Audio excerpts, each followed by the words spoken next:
boys and girls. Have you ever thought about why plants make flowers? What is the reason for a flower? Well, let's think about that today as we move on to flowers. You know, we have the seed, it grows the roots, and then the stem, and then you have leaves, and then plants flower. Now, there are going to be plants that you're going to be like, I never see a flower, but they do. Even grass flowers if you let it grow tall enough. Trees flower. They may not be very showy flowers like you're used to, but there will be some sort of flowering type thing. Flowers.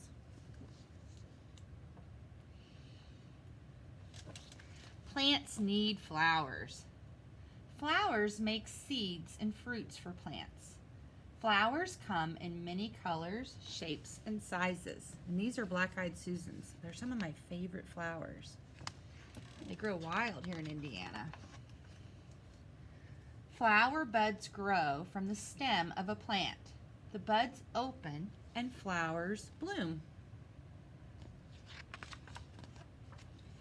Flowers have pollen inside. Pollen helps flowers make seeds. So it might be hard to see, but these yellow parts have the pollen on them. So in the little butterfly or bee, or if it's nighttime and it's a bat, it's feeding, that flower gets on them, they go to the next plant and they rub it on the other plant. Parts of the flower turn into fruit. Seeds grow inside the fruit. New plants grow from seeds. So this was I believe a tomato plant. And it has the blossom and then the fruit. Every flower that I am aware of does this. I actually meant to bring one in to show you today and I forgot, but it's one of my peonies. And it just bloomed and it is already making little seeds inside. All kinds of flowers. Colorful flower petals attract birds. The birds sip on nectar inside the flowers. So here you have a little hummingbird. See how these are sort of tube shaped? It's very good for the little hummingbird beak. Hummingbirds like flowers that are shaped that way. Roses have soft petals that smell good. Roses grow on bushes. You can see the pollen parts where the insects and the birds will go. Flowers we eat.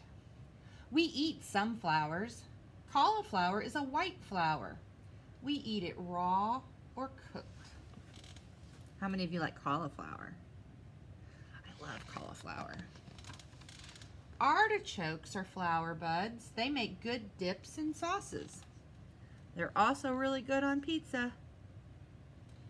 Usually when we buy artichokes, they're in a jar, but you can buy them fresh. Wonderful flowers. Pretty or plain, large or small, flowers help plants make fruit and seeds. So what is the reason for a flower? Well, the flower makes the seeds, and a flower is pretty. It smells good. It has sweet tasting nectar, and it's bright colored usually, and they attract the insects and the birds. So the flowers, you know, even though humans are like, oh, it's so beautiful, I love this flower, it's like that for the bees and the butterflies and the other insects and birds too. They are attracted to the bright colors and the smells, and they know, oh, there is something good to eat. And so there is a relationship between the pollinators. The pollinators are the animals, the insects that come to the flower. The flower gives them something they need, and then they do something the flower needs. So there's a little relationship there.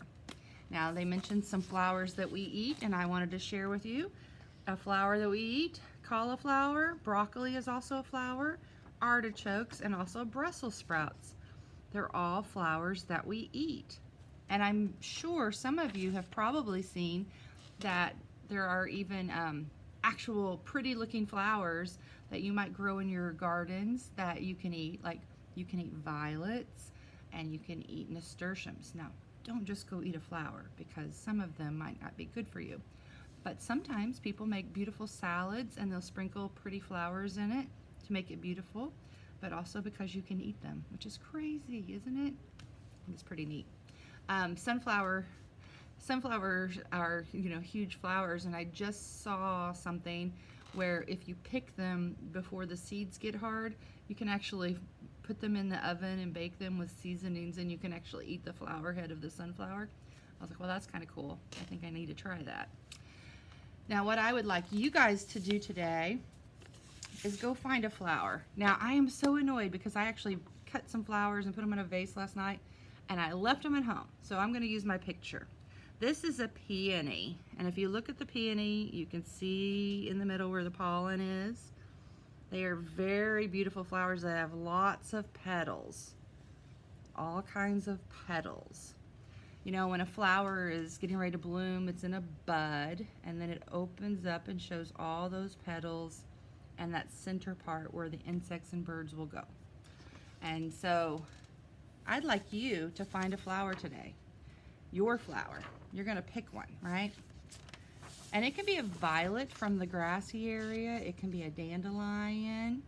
It can be anything that you can find. And it says the colors in my flower are, you'll write what colors. My flower has blank petals. So you're gonna count how many petals. Boy, if I were counting how many petals on my peony, that would have been a lot. My flower smells like, what does it smell like to you? Is it a sweet smell? Is it a musky, earthy smell? Is it a stinky smell? Some flowers do stink.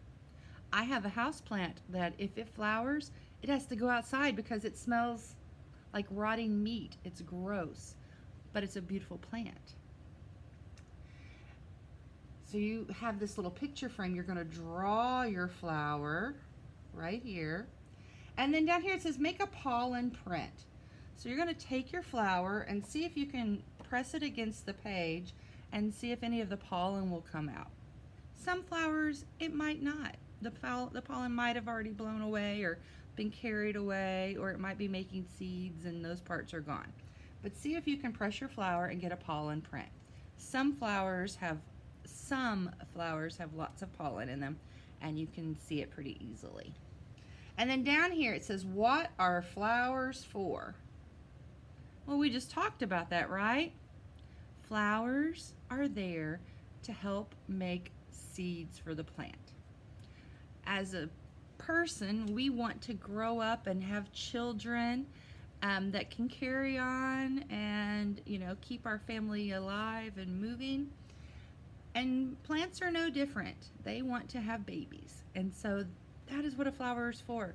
It is to attract the pollinators, the insects, the bats, the birds, so that they come and they move pollen so that the seeds can grow and the plant can have babies.